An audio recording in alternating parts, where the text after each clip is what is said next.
Mark Santiago here, and welcome to the Empowered AF podcast, where each episode we share powerful strategies to help you communicate, act, and lead like an empowered man. Thanks for joining me.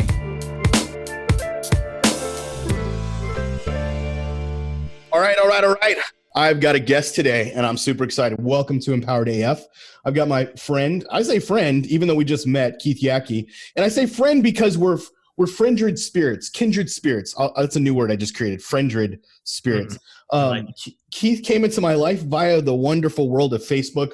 It was one of those things that I never, ever do. So if I, for some reason, friend you, it's not because I'm reaching out for money. It's because there's some sort of connection that we have that I could see as a mutually beneficial relationship. And Keith was one of those guys that Facebook said, hey, you should know this guy. And I'm like, why? And so I clicked on your profile and I'm looking through and I'm like, this guy looks like he's from Southern California. He's all tatted up. He looks like a surfer guy. And I'm like, but who do we know? And we had some connections. And I started seeing some of the stuff in your, you were talking about marriage and sex game within marriage. I'm like, oh, I like this shit. This is good. And I remember just friending you, and I was in Newport, and I think you were out of town, which was weird. Like I'm in like your hometown, but you were somewhere else. Yep. And we connected, and you're like, dude, when I'm in town, we need to connect. And I'm like, well, I'll be back in Scottsdale, so whatever, we'll get together. And so here we are. Fast forward a couple of weeks, and we've had some good conversations. And I just felt like you're a guy that my audience needs to hear.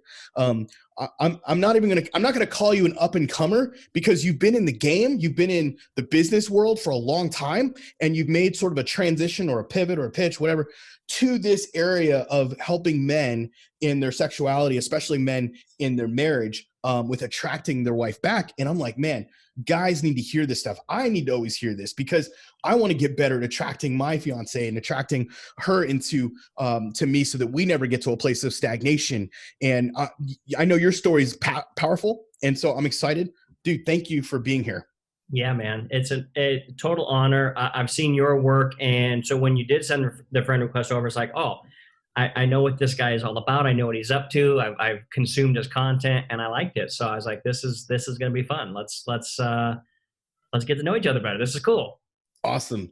So tell me a little bit about it. This is so guys understand exactly what you're doing. Like, what's the problem that you are currently solving for men right now? Sexless marriages, man. If I was to boil it down to two words, sexless marriage. But when it really boils down to it, it's just women are no longer attracted to their husbands. Not all women, but the men who their women are, and it shows up with this symptom. She's no longer initiating sex. She doesn't appear to be having that good of a time while you're having sex. So it's almost like she's just checking it off her to-do list, like do the laundry, change the sheets, give my husband a blowjob, like just kind of going through her checklist, right? And that's what I help guys do, is to rekindle that and get their wives to carnally lust after them again. Dude, that's hard. I mean, especially like my first marriage was 17 years, and sex was always one of those things that carried a lot of baggage. My ex-wife had her own sexual history. I had my own sexual history. And when two people have sexual history, especially with trauma attached, and they bring that into a marriage, that can cause some shit. Yeah. And I've dealt with, on the counseling side, women who've been sexually abused, molested, and I've counseled, I can't even count the dozens of women in those situations. And then at the same time, talking to men who don't quite understand a female's trauma, that can lead to like an explosion of guilt, shame, all kinds of shit. And then affairs start happening, and then you come to Empowered Man and you're going, fix this. And we have these clients who deal with that stuff. So tell me a little bit about your journey into this world, because I know every man has a story. I want to hear a little bit about your story. Yeah. Let me get into that. I want to just say one thing on what you just said, which I thought was so powerful, because there are guys that are ending up in your program because they got cheated on, something happened.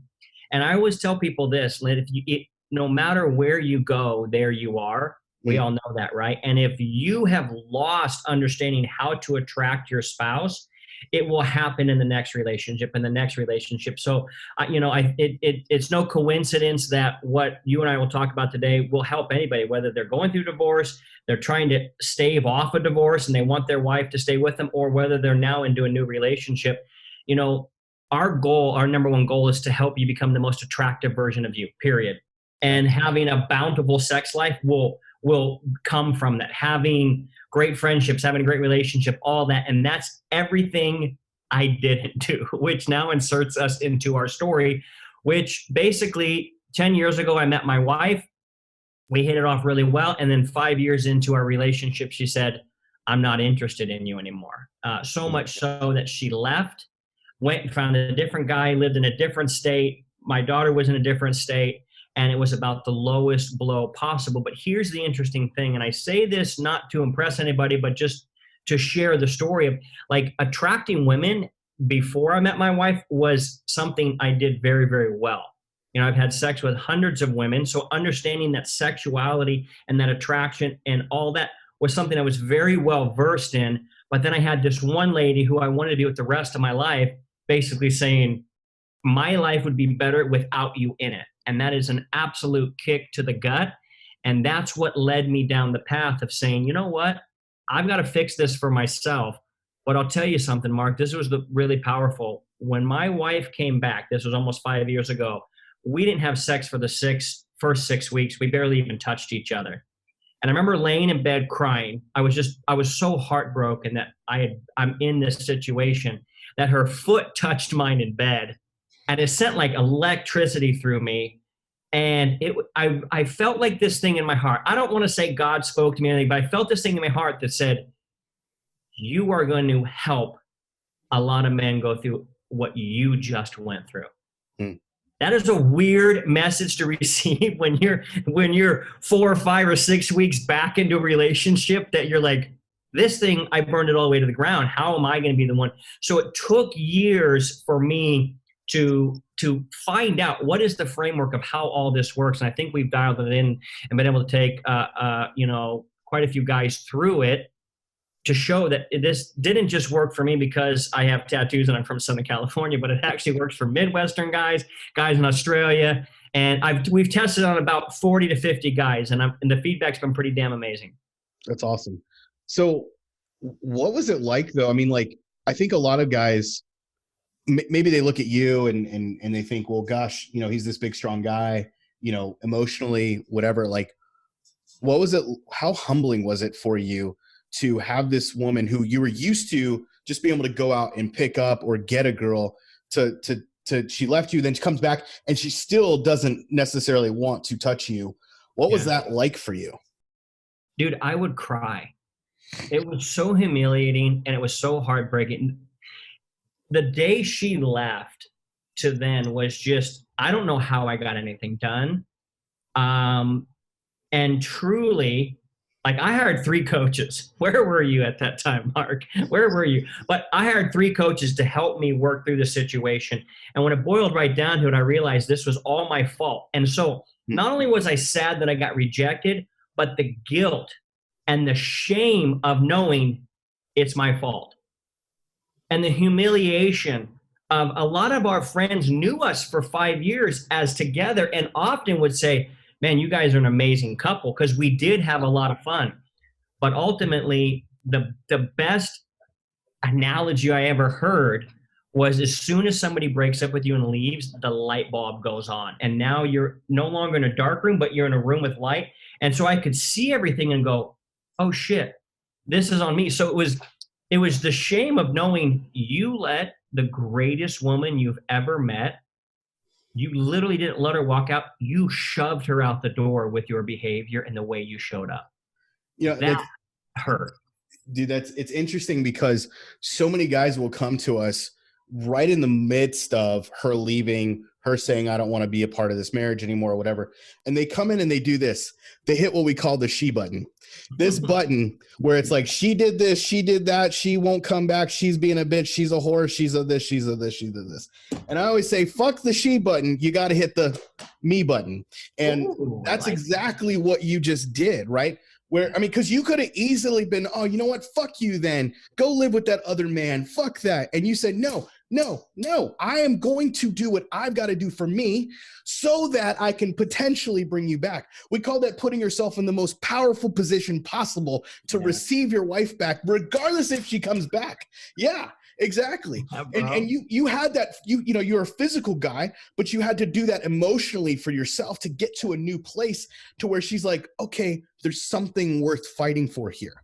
Yeah. So when she came back, you guys had that 6-week period. Take me to the point where it started to transition. Was there a light bulb? Was it like a, oh my God, we just had sex? Like, what happened? My buddy Jesse Elder came over and spent the night. And that was the night I got laid. I All still Jesse's thank fault. him to this day. Must have been doing that morning formula correctly. No, here's the truth, man. It was like it was slow going, right? And that I would tell her, because we have a child, right? I have a 6-year-old daughter who was only like 1.5 at the time, and I said it became so clear to me, Mark, that I would tell her, man, all of your hard work and some other lady is going to cash in on it, because now I get it. I would tell her this. Now I get it. My bad. And I didn't want to end up in that situation again. I didn't want to, even if I didn't get her back. And here's the truth of the matter. You got to get to, I believe, and I would love to hear your thoughts on this. I had to get to a point where I was okay without having her back, almost to the point where I don't want her back, so that I could get her back. That is exactly what we teach in Empowered Man, because you've given your power away. Yeah. When you become codependent on another person. It's not that you don't love her. And this is what guys really struggle with. What I see it as is it's an ego kick, meaning you've been hit in the ego. And so your desire to have her back is more out of control and loss of power than it is about your desire to love this person. Because if you truly loved her, there would be healthy boundaries that said, hey, it's okay that you've decided you don't want to be with me. It hurts, but it's okay because that's your choice. You're a human being. You're not my possession. And many men think of their wives as a possession, not somebody they get to serve and love. And then that also comes with having sex with and all the things that we're going to talk about. Well, dude, it's interesting that you say that, because I had to ask myself a very important question. Are you mad that she decided to go and then you didn't tell her to leave? Or do you want her back, or do you just want her back so that you didn't get one-upped? And that's a bunch of ego shit right there. It's rejection. It's rejection, it's ego. But here's what happened. I realized all the stuff I did wrong, and I needed to start showing up. So she was testing how permanent, or as permanent as we could get, how long-lasting are these changes really? Because I wasn't showing up as a very good parent. I wasn't showing up as a very good partner, and I wasn't showing up as a player. I had the producer thing, and that's, those are my 4 things: the partner, the parent, the producer, and the player. I've always been producing like a mofo. I've been good at that. But showing up like a player within my marriage, which means taking her on dates, making her feel sexy, showing her that guys show up on their first date wanting to get laid much differently than they do on the 101st date after they've been laid. Yeah. And so bringing that, so I realized I dropped the ball on that. So I was working to make that a part of my life so that she wouldn't have to second guess, am I going to be here in 2 years again with this bozo?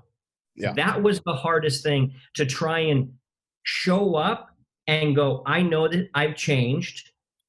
Of course, I slipped back. I think I shared this with you when we talked the other day, but I think it would be helpful for your guys. And that is, I named the old guy who made all the mistakes a different name. Can I share that with you? Yeah. So one of the things I did, the old Keith, we named him Trevor, which is so funny because when we run into people named Trevor, we always look at each other, right? But we gave the old Keith, the selfish, never showed up for his family, all he cared about was building his business and hanging out with his best friends, we called that guy Trevor. And if the new Keith ends up doing anything that's Trevor-esque and she calls me that, it snaps me right into the alignment. I go, oh, I'm acting like the old guy. Now we even have a newer name, which is the sexy version of Keith that my wife can't keep her hands off, and she calls me Sancho. which is her side piece. Oh, So man. her last name is Marquez. You're a Santiago. Yeah. You guys get it. But with that being said, it was I as I'm building my trust, as I'm building her trust back up in me, that I'm not going to let her down again. It wasn't always well received, because as soon as you give the keys back to the woman, she's going to be reluctant to give them back to you if she knows that you're going to run the car off the side of the mountain. Yeah. And so there are some tests that you have to go through that I had to emotionally realize, you know what? I deserve this. I put myself here. As much as the past is the past and it was what it was, I did scar this lady, and I've got to recognize that, and I've got to continue to show up even better. That's so good. And one of the things I say a lot in our group is, especially in the guys that haven't joined our program, is if the changes you're making are for you, why does it matter if she sees them? Because it comes back to that idea, like you said, you can't escape you. You are where you are. I say that all the time as well. And it's like, if this is really about me and my changes and my shifts, then it doesn't matter if she sees them. Because we have guys all the time will come into Thrive, and the first 2 weeks, they're doing the work, they're doing the worksheets, they're showing up to calls. And about week three is when they come in and they go, hey guys, I just got to admit something. I originally joined this program because I wanted to save my marriage. And now I still want to be married. I still would love to have my wife, but I got to do this for me. I'm like, yeah. There it is. That's the hook. That's any transformation. Transformation. I mean, you've been a business builder for years, and you've trained other people to build businesses in other industries. Yep. And as you taught them, it was probably the same thing, right? It's like, you can't do this for your spouse. You can't do this for your kids. While those may be motivating factors, at the end of the day, your transformation as a business owner has to come back to you deciding that I want to be this multimillionaire or real estate investor or whatever, right? It's the same thing for these guys. I think when it boils right down to it, Mark, anything you want in life, you're going to be tested how bad you really want it. Yeah. And I've been tested on a number of occasions because, as you know, I have really close friends that a lot of people know that are like my real friends. Like if I'm taking two people out, it's Pete Vargas and Garrett J. White, or it's Dan Martell and Wade Light. And a lot of people, they have big, far-reaching communities, but they're my real friends who we get to talk about everything with. And sometimes when you hang out with people that do certain things, you can be saying, oh, I want that too. But then you're going to be tested and say, how bad do you want it? And so when it boils right down to it, it's not because Garrett wants it or Dan wants it or Pete wants it or Mark wants it. It doesn't matter what any of you guys want for your life. I'm being tested on what do I want in my life. And that's where that test comes up and says, well, I want to be married, and I want to be able to say, I showed up as a really kick-ass husband. I showed up as a really kick-ass dad, and let the record show that that's exactly what happened because that's what I wanted. So there's so much personal development in all of this. Yeah, totally. And that kind of goes to the next question I want to talk about was, if anybody Googles Keith Yackey, they're going to find out you're a real estate guy. Like That's how you've made your fortune. That's how you've been successful in business and life. You taught students how to get hard money and all those things. And you made this transition where you basically were like, I'm going to start putting all of that aside, and I'm going to go all in on helping men in this. And why? I mean, dude, you were killing it in that world. Why would you give that up to help guys in their sex life? Because of what I went through. It's 5 years ago. My wife said, I'm done. And so I'm sitting in this big, gorgeous house that anybody would want to live in, and it's empty. And I did things that others would look on and go, wow, man, this guy must be amazing. And yet the very person who knew me better than anybody says, I would rather choose a life without him than with him. That's a big wake-up call. And I realized, oh my God, okay, so I have some stuff to really work on. Okay, I'm good at making money. All right, that's one aspect. Cool. I've met a lot of rich people that I was like, I don't want to hang out with them. They're not that fun. They're not that cool. They're not that whatever. So they're good at accumulating cash. Okay, that's one thing. And so for me, the life change of what happened when I went through this experience. And now that I can look into my wife's eyes and hold her, and I can see that she wants me, because that's another thing, Mark, I think when it boils right down to it, guys, we want a lot of sex. Why? Because it feels good. When my tube of flesh enters your tunnel of flesh and it goes back and forth for a minute and a half, it fucking feels amazing. Okay? But my wife's flesh, not yours. But you know what I mean? Yeah. But that's not really what we want. We want to be wanted. Yeah. And so creating the most attractive version of you that people would want you. So I just listen, literally, dude, I know a lot of people. I know a lot of successful people, and they're all struggling with this thing that I'm talking about. And when I would share and counsel with them what I learned, they're like, dude, you know this is better as well or better than anybody. You should start sharing this with people, because once you nail this piece, everything else, they do say happy wife, happy life. I think that's true in the sense of my life becomes happier when she's happy, but I don't think just bowing and giving her whatever she wants makes her happy. I think what makes her happy is me being the most attractive man I can possibly be. That's what makes a happy wife, which then in turns make my life. So I just wanted to share this thing that I couldn't get off my heart, that I couldn't stop talking about personally. And frankly, 2 years ago, I started privately coaching people that would come to me in my programs that were having this problem. And I could teach them how to make a bunch of money, but their wife doesn't want to have sex with them. I'm like, I'm rich and sexless. What do I do now? Yeah. So it's been like this private thing for 2 years. That's awesome. That's why I did it. That's so cool, man. And, you know, we're getting to that point in the episode where we're starting to get shorter on time. But what I want to do is make sure that there's some practical application that guys can do. So let's take the next like 5 minutes or so. And you and I were talking about this concept of the 13 things that make men the most attractive. And, you know, we're going to drop a link to that in the show notes on YouTube and Apple, Spotify, whatever. You'll see that there, or on the website. And we'll also drop in the group. But let's talk about a few of those right now.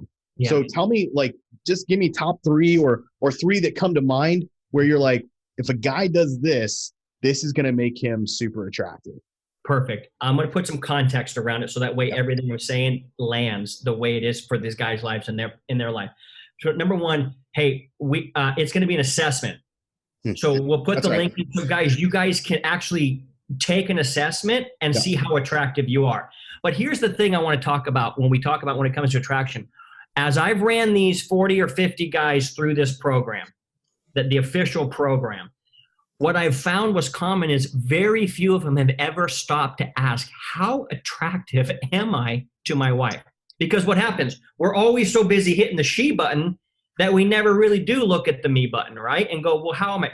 So a couple of things. Number 1, I don't think you have to be big and muscly and all this to be attractive. But I do think that the better shape you're in, the more attractive you are to the opposite sex, plain and simple.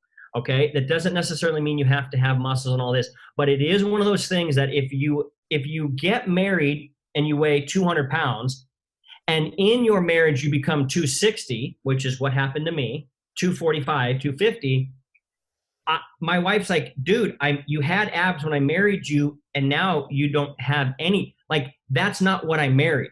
So oftentimes when I say guys get in physical shape, I'm not saying you have to become, Arnold Schwarzenegger, but you should be back where you were when you met them, because that's what they fell in love with, and that was the product you were selling. So I say number 1 in my thing is muscles.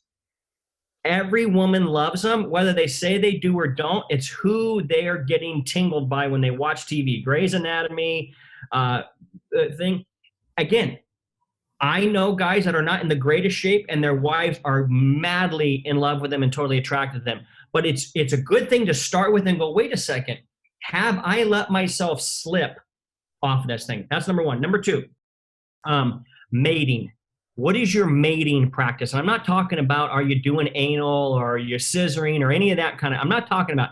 Mating is, what is your mating practice? Meaning mating to me equals dating. Yeah. All right. And that's I have these 4 things, and one of them is the player within the marriage. And the player within the marriage means I'm still going to show up the same way to wine you, to dine you, to show you how much I love you, and I want to shower you with appreciation and love, and show up like I actually care. Recently, my wife's like, dude, you wear a lot of black t-shirts, you look amazing in them, but can we maybe, dude, I've been wearing a black t-shirt every day for like maybe 8 years. And she's like, can we get a little pop of color in this? So the mating practice is saying, am I setting up dates? Am I getting the babysitter? Am I doing the staycation? Oh, we go away overnight at least once a month to get away. Because when you take your wife, who's most likely a mom, out of that mom role, she starts to come alive and go, wait, I'm a sexy son of a gun too. And my husband's showing me that. So muscles, mating practice, and then the third one, which I think is the most important, which will actually blow all these other ones away. So I saved the best for last. And I call it make notes. Meaning your wife's already told you 3 things she wants you to do, and you haven't made notes and you haven't done them, and it's frustrating the shit out of her. So if you want to become the most attractive version, if you want to just become the most attractive version for you, fuck everybody else, it's just you, then dude, get in great shape, go make a bunch of money, have something going on with your life and all that. But if you are married and you have a wife and you want to be attractive to her, she's already told you stuff to do. I'm going to give you one example from my life. When my life, if let's say I get done working around 5 and we go, hey, we're going to leave around 5:15. We're going to leave the house and we're all going to go out for a family date. Well, what I used to do is show up at 5:14, ready to go and jump in the car. And I would expect her to get our daughter's shoes ready, to put her in her car seat, get the car warmed up, get ready. And then here I come, the king. And it drove my wife fucking crazy. Yeah. And so what she wanted me to do was to initiate, get down there around 5:08, 5:09, me tie my daughter's shoes, me put my daughter in, me start the car, me get the air conditioning going, me going, and then have her pop in and be like, welcome to your carriage, let's ride. Yeah. So those are 3. There's a lot more we could discuss. But if you just said, I'm going to make a conscious effort to show up as the most attractive form I can possibly be, find out what makes her attractive. I promise you, every wife has already told their husband 3 things. Man, those are awesome. I mean, all 3 of those you hit on are exactly aspects of what we teach in Empowered Man program, especially in Momentum, which is after our Thrive program, we get into the whole internal, external world of a man. And the external part, like I'm not, 200 pounds. I'm heavier and I gained a lot of weight and I went through all that. But like I'm in the gym 3 times a week. I'm eating better than I ever have before. I'm doing things. So I don't have to have rock solid abs, but all of that makes me so much more attractive to my fiance. And in fact, it ended up getting her to go back to the gym and start working out more. And it gets my 6-year-old daughter goes with me to the gym. And so like it creates an atmosphere of healthiness. Yeah. Right? Of where we're not just like a bunch of couch potatoes, but we're actually taking care of ourselves. So the man leads that. And then the second thing, what was the second thing you talked about? It was the shirts. Practices. Oh yeah. The mating practices. The mating practices to me, like that foreplay, right? But the foreplay is not what you think it is. It's not fingering her. It's not playing with her clit or her tits. That foreplay is doing the dishes. That foreplay is being attentive to things that she wants to do, taking her places that she's mentioned before, all that type of stuff. I mean, it's the same. And then what was the third one you said? It was make notes. Yeah. Again, paying attention. I love that where you're basically saying, I'm going to take ownership of making sure that I'm contributing to the success of this thing. And contributing to the success of our family time together. All of those are just super important. Dude, I appreciate everything you just shared today. This was good. I'm going to say great. Probably I'm going to put this in one of my top in terms of favorites because I don't usually do guests, but when I do, it's always fun to have someone that is so like-minded. And we're going to enjoy our time together here in a little bit. Guys, if you are in this position where you are still with your wife and, maybe she hasn't said, I want a divorce, and our thing about the rules of engagement, but maybe she's still in the marriage, but she's kind of like teetering. You guys aren't having sex much. It's just kind of become this mundane thing.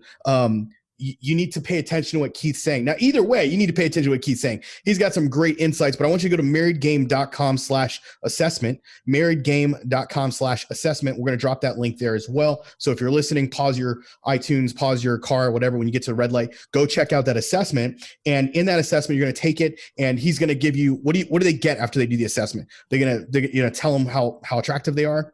Yeah, it's gonna give them a score out of 150. If they're like most guys, they score between 70 and 90. And then we'll have some videos that will follow up to show them how they can do that. And I want to say one thing. I know you're closing it down, but the fact that you're in the gym, you might not be 200 pounds, but the fact that you're in the gym, your wife can see, or your fiance can see, he's doing the work, and there's so much they appreciate that. Yep. So well done, man. Thank you. And that is exactly it, right? Like, a lot of guys think all this shit has to be perfect for me to have the perfect woman. And it's like, number one, there's no perfect woman. There's no perfect man, right? What perfect is excellence, right? And if we live an excellent life, which, that's what you and I are striving for and what we're trying to get for our clients, then we win. At the end of the day, we win, and we attract greatness.